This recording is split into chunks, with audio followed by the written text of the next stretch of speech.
Mapas e Memórias, episódio 4. Petróleo, dados e influência. O poder que move o século XXI. O mundo se move, mas nem sempre pelo que a gente vê. Às vezes, a força que empurra a história não está nos palcos nem nas manchetes, está debaixo da terra, ou escondida em cabos de fibra ótica, no fundo do mar. Petróleo, dados, duas palavras que parecem de mundos diferentes, mas que hoje são irmãs siamesas no jogo do poder. O petróleo acendeu a era industrial, fez impérios crescerem e desmoronarem, decidiu guerras, construiu cidades onde antes só havia areia e vento. Os dados? Bem, eles são o petróleo do século XXI. Não tem cheiro, não enchem tanques, mas movem governos, empresas, eleições.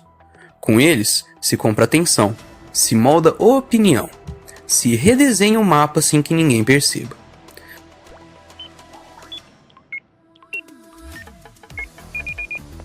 E, assim como o petróleo, os dados também têm seus poços, seus oleodutos e seus vazamentos, e também provocam disputas silenciosas, às vezes mais perigosas que as guerras abertas.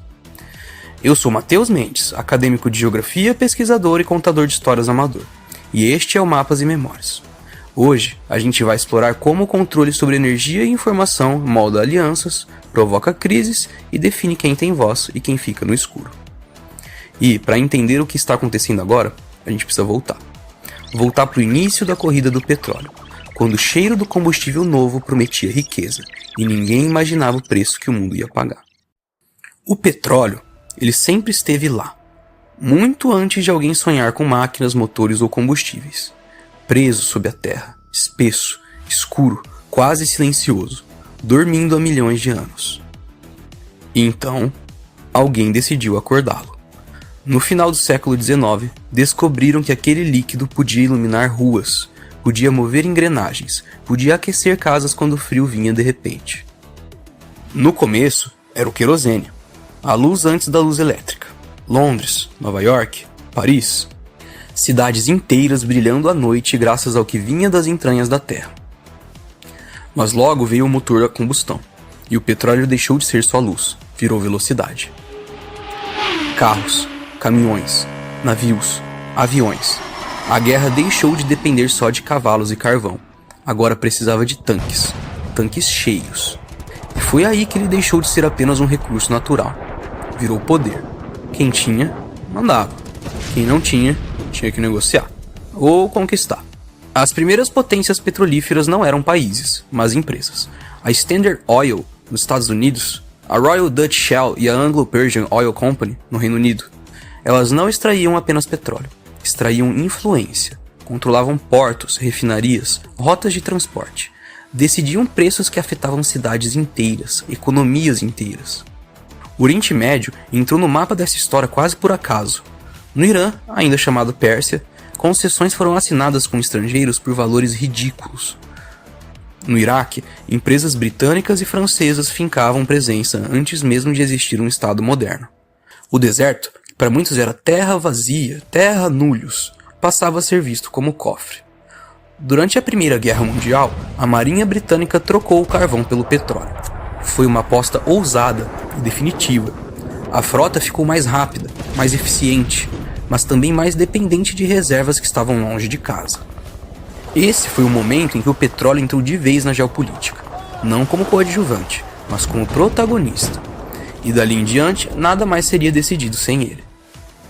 Porque, a partir dali, cada barril carregava mais que combustível, carregava poder, e esse poder ia redesenhar fronteiras, criar alianças improváveis e iniciar guerras que ninguém conseguiria apagar do mapa. Quando a Primeira Guerra acabou, o mundo entendeu uma coisa: quem controlasse o petróleo, controlaria o futuro. E não demorou muito para essa ideia virar regra. Os anos 20 e 30 foram de expansão. Novos campos na Venezuela, no Texas, no Golfo Pérsico. As 7 irmãs, as maiores empresas do setor, agiam como se fossem ministérios invisíveis, decidindo preços, volumes e destinos. Mas a paz nunca dura muito quando há riqueza em jogo. A Segunda Guerra Mundial provou isso. Os tanques alemães avançando na Europa queimavam combustível a um ritmo insano. O Japão, bloqueado pelos Estados Unidos, viu suas reservas minguarem e decidiu atacar Pearl Harbor. O alvo? Garantir acesso ao petróleo do Sudeste Asiático. A Alemanha nazista, por sua vez, lançou sua ofensiva para o Cáucaso. O objetivo não era só Moscou, era Baku e seus campos petrolíferos no Mar Cáspio.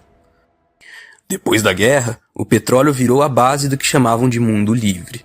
Os Estados Unidos fecharam acordos estratégicos com a Arábia Saudita. O Reino Unido manteve influência sobre o Irã e o Kuwait, e a União Soviética usou seu petróleo como moeda de troca com aliados na Europa Oriental. Mas os produtores começaram a perceber. Estavam vendendo barato demais. Foi assim que, em 1960, nasceu a OPEP, Organização dos Países Exportadores de Petróleo. Arábia Saudita, Irã, Iraque, Kuwait e Venezuela decidiram que seriam eles a controlar os preços. E quando precisaram, mostraram que não estavam blefando. Em 1973, no meio da guerra do Yom Kippur, vários países árabes cortaram a exportação para os Estados Unidos e aliados. O preço do barril quadruplicou. Filas de carros se formaram nos postos. Economias entraram em colapso. O petróleo tinha acabado de se transformar, oficialmente, numa arma política. E dali em diante, essa arma nunca mais deixaria de ser usada. O século XX foi movido a petróleo. O século XXI é movido a dados. Eles não têm cheiro, não enchem tanques, não precisam de oleodutos, mas movem governos, empresas, exércitos e eleições. Os dados estão em todo lugar, no que você compra, no que você lê, no que você procura na internet às 2 da manhã. Cada clique, cada toque de tela, cada rota que o seu GPS registra, tudo vira combustível. E quem controla esse combustível controla muito mais do que rotas de navio ou campos de petróleo. Controla comportamento. No século passado, as disputas eram por territórios físicos. Hoje, são por territórios digitais.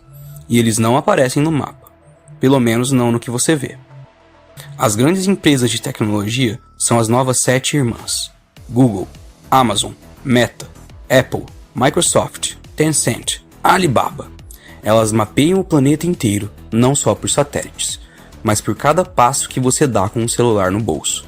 Sabem o que você lê, o que você deseja, o que você teme. E assim como no petróleo, há vazamentos. Só que no lugar de barris, são milhões de perfis. E cada vazamento pode mudar o rumo de um país. Em 2018, a Cambridge Analytica usou dados de 87 milhões de usuários do Facebook para segmentar anúncios políticos com precisão cirúrgica. Campanhas foram moldadas para reforçar medos, alimentar crenças, manipular indecisos. Não com armas, mas com palavras. E com palavras escolhidas por algoritmos. A NSA, nos Estados Unidos, construiu um dos maiores sistemas de vigilância da história. E reuniu metadados de ligações, e-mails e mensagens. O objetivo? Proteger a segurança nacional. Mas também garantir vantagem estratégica. Na guerra da Ucrânia, dados de satélite e comunicações interceptadas ajudaram a rastrear movimentos de tropas e prever ataques. Não era só inteligência militar tradicional, era mineração de dados em tempo real. E tudo isso mostra que os dados são o petróleo do nosso tempo. Eles alimentam economias, sustentam governos, definem quem sobe e quem cai. E, como qualquer recurso estratégico, podem ser explorados, monopolizados ou usados como arma. O petróleo corre por oleodutos, os dados correm por cabos. Cabos que atravessam oceanos, finíssimos, frágeis, mas carregando quase tudo que o mundo fala, lê e vê. Entre a costa dos Estados Unidos e a Europa, há linhas que transportam terabytes por segundo.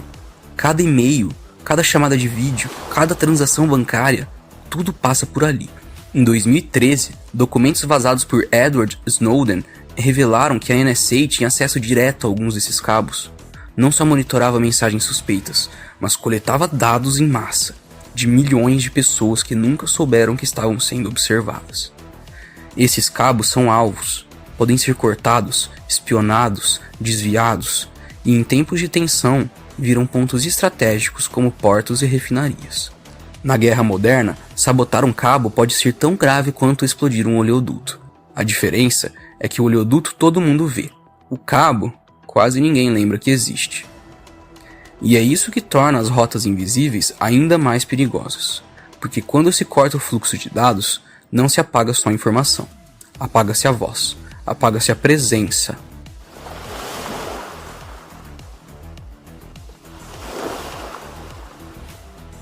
O petróleo e os dados, tão diferentes e ao mesmo tempo tão parecidos, um corre por oleodutos, o outro por cabos submarinos. Mas para quem manda no jogo, isso é detalhe. O que importa é a rota, e rota é poder. No século XX, proteger oleodutos era prioridade militar. No século XXI, proteger cabos submarinos é exatamente a mesma coisa. Os mapas de oleodutos, esses você encontra fácil. Estão em livros, em sites, em relatórios, são exibidos com orgulho, como se fossem medalhas. Mas os mapas dos cabos, esses já são outra história. A versão completa, com a localização exata, não está à vista. Fica guardada, protegida.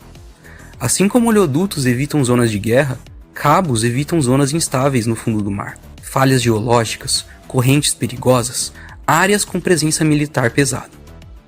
E no final, sempre há um ponto de chegada. Um porto, no caso do petróleo. Uma estação de aterragem, no caso dos cabos. E sabe o que esses pontos têm em comum? Viraram alvos. Na Guerra Fria, sabotaram oleodutos inteiros sem assumir o ataque. Explosões discretas, acidentes que nunca foram assumidos oficialmente. Com os cabos, já aconteceu. No Mar Vermelho, um navio de âncora suspeita cortou uma das principais linhas de transmissão de dados. O resultado? Egito, Índia e vários países africanos ficaram com a internet reduzida a 1/3 da capacidade normal. Em 2022, no Mar Báltico, explosões misteriosas danificaram o gasoduto Nord Stream. Foi petróleo? Não. Gás natural. Mas a mensagem era a mesma. Rotas de energia podem ser atacadas. E se pode ser feito com gás, pode ser feito com dados. As duas redes têm redundâncias, oleodutos paralelos, cabos duplicados, mas isso custa caro, e nem todos têm como bancar. No fim, tanto no mapa do petróleo quanto no mapa dos cabos, a lição é a mesma. Quem controla o caminho, controla o destino. E às vezes, basta cortar um único ponto para mudar o rumo inteiro de uma história. Toda rota é um convite para disputa. Sempre foi assim. No petróleo, isso significa oleodutos cruzando desertos, florestas, fronteiras tensas. Nos dados, cabos atravessando mares, zonas de conflito, águas internacionais. Em 2006, a construção do oleoduto Baku-Tbilisi-Ceyhan ligou o Mar Cáspio ao Mediterrâneo, desviando a rota tradicional que passava pela Rússia. Não foi só engenharia, foi geopolítica pura. Uma maneira de contornar a influência russa e garantir que o petróleo chegasse à Europa sem depender de Moscou. Com cabos, a lógica é igual. Quando a China investe na rota da seda digital, não está só levando internet rápida para países parceiros, está construindo caminhos que passam longe do controle americano. E quem constrói o caminho define as regras da viagem. Alguns pontos do planeta são gargalos estratégicos. No petróleo, o Estreito de Hormuz. A cada navio-tanque que passa ali, o preço global pode mudar. Nos dados, o equivalente é o Estreito de Malaca, entre a Malásia e Singapura e a Indonésia, por onde passam cabos que conectam o Sudeste Asiático à Europa e aos Estados Unidos. E basta um incidente para sentir o impacto. Em 2008, cortes simultâneos de cabos no Mediterrâneo deixaram o Egito e partes da Índia praticamente isolados. Foi acidente? Sabotagem? Até hoje ninguém sabe ao certo. Na Guerra da Síria, oleodutos foram disputados com tanta intensidade quanto cidades inteiras. Não era só território no mapa, era a rota que podia garantir bilhões em receita. E na Guerra da Ucrânia, cabos de fibra óptica foram cortados em áreas ocupadas, não só para impedir comunicação militar, mas para cortar o acesso de civis à informação. O controle das rotas também serve como barganha. O gasoduto Nord Stream 2, que ligaria a Rússia à Alemanha, foi suspenso antes mesmo de operar. Motivo? Pressão política. O recado era claro. Controle de rota é também controle de narrativa. No fundo, seja energia ou informação, o princípio é o mesmo. Protege-se o que é seu.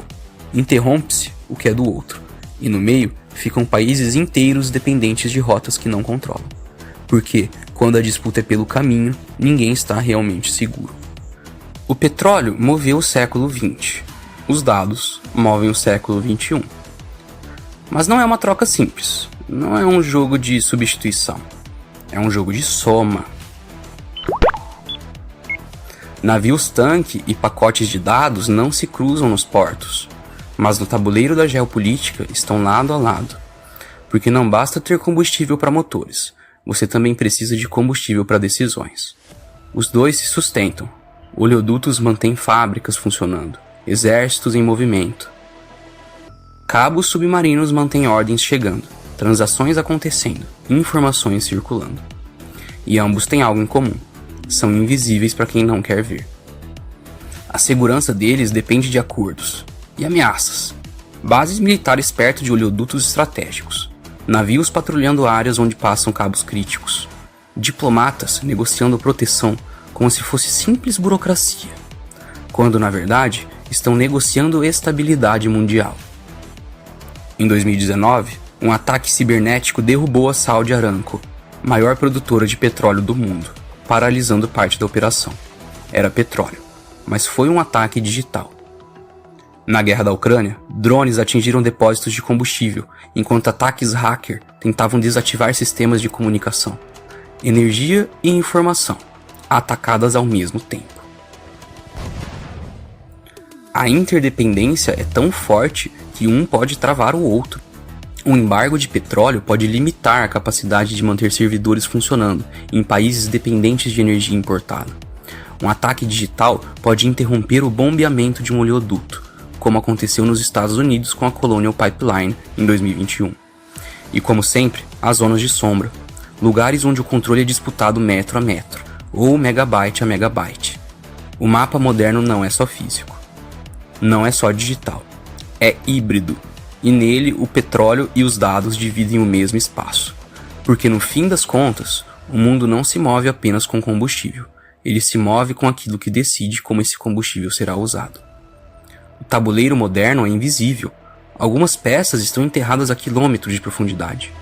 Outras descansam sob mares inteiros. O petróleo constrói impérios. Os dados moldam o pensamento desses impérios. E nenhum deles anda sozinho. Um tanque não se move sem combustível. E um tanque abastecido não se move sem ordens. No passado, a disputa era por portos, campos de petróleo, refinarias. Hoje é também por centros de dados, satélites e servidores. No mapa físico, mais pontos de interesse. No mapa digital, também. O problema, quase ninguém vê esse tabuleiro. As pessoas sentem os efeitos. Gasolina mais cara, internet mais lenta, mas não enxergam a ligação entre as duas coisas. Em 2021, o ataque ao Colonial Pipeline mostrou isso. Um ransomware, um teclado e, de repente, postos sem combustível. Impacto imediato, causa invisível. No Oriente Médio, ataques com drones a instalações de petróleo foram seguidos por campanhas digitais para enfraquecer governos. Energia e informação atingidas juntas. No Mar do Sul da China, navios militares se aproximaram de zonas onde cabos submarinos e rotas de petróleo se cruzam. Coincidência? Pouco provável. O novo jogo não substitui peças antigas, ele empilha novas sobre as velhas. Mais caminhos, mais pontos fracos, mais formas de atacar e de se defender. Um embargo de petróleo pode vir acompanhado de um bloqueio digital. Um ataque cibernético pode parar uma refinaria e ao mesmo tempo derrubar comunicações. Porque no fim, a disputa não é só pelo recurso, é pelo direito de decidir quem vai tê-lo. E controlar essa decisão é controlar tudo. Antes de encerrar, preciso fazer um adendo. Quero pedir desculpas pela demora para esse episódio. Eu estou tratando da ansiedade, da pressão decorrente do projeto, que vem crescendo rápido demais. E eu agradeço a vocês todos que estão apoiando Mapas e Memórias. Em um episódio anterior, O Mundo que Joga, Geopolítica do Esporte, acabei não incluindo as sugestões de leitura e as fontes utilizadas. Então, para quem quiser se aprofundar naquele tema, recomendo 3 livros, que são verdadeiras portas de entrada para entender como o esporte e a política sempre caminharam lado a lado. O primeiro é A Política e o Futebol, de Antônio Jorge Soares, que mergulha no papel do futebol como instrumento político no Brasil e no mundo, revelando bastidores e conexões muitas vezes invisíveis. Depois, How Soccer Explains the World, de Franklin Foer, um tour global que mostra como o futebol reflete questões de identidade, conflito e economia em diferentes países. E por fim, o poético Futebol ao Sol e à Sombra, de Eduardo Galeano, que não é só um livro sobre futebol, mas uma ode à paixão, à memória e às histórias que o jogo carrega. Todos estão no link fixado na descrição com o selo de afiliado da Amazon. Comprando por lá, você não paga nada a mais e ainda ajuda a manter o Mapas e Memórias no ar. Agora, sobre o episódio de hoje, se você quiser entender mais sobre petróleo, dados e o poder que eles movem, vale conhecer O Preço da Paz, de Peter Frankopan, que oferece uma visão ampla sobre como recursos energéticos moldaram impérios e conflitos. Outra leitura essencial é The New Map, de Daniel Yergin, que conecta as mudanças do mercado de petróleo, o avanço das energias renováveis e o papel crescente da informação na geopolítica contemporânea. Para mergulhar no lado obscuro do mundo digital, recomendo Data and Goliath, de Bruce Schneier, que explica de forma clara como governos e corporações coletam, analisam e usam nossos dados. E, fechando a lista, Surveillance Capitalism, de Shoshana Zuboff, uma análise profunda e às vezes perturbadora sobre como a economia atual se baseia na vigilância em massa e na manipulação do comportamento. Essas obras também estão no link fixado, junto das recomendações anteriores. As fontes que ajudaram a construir esse episódio incluem relatórios da Agência Internacional de Energia, reportagens da BBC, Al Jazeera e Reuters sobre crises energéticas e ataques a cabos submarinos e documentos do Council on Foreign Relations sobre segurança de infraestrutura crítica. Se você gostou desse episódio, siga o Mapas e Memórias do Spotify no YouTube. Avalie o podcast na sua plataforma preferida e compartilhe com quem você acha que precisa entender o mundo, antes que ele mude outra vez. E lembre-se, quem controla o caminho, controla o destino.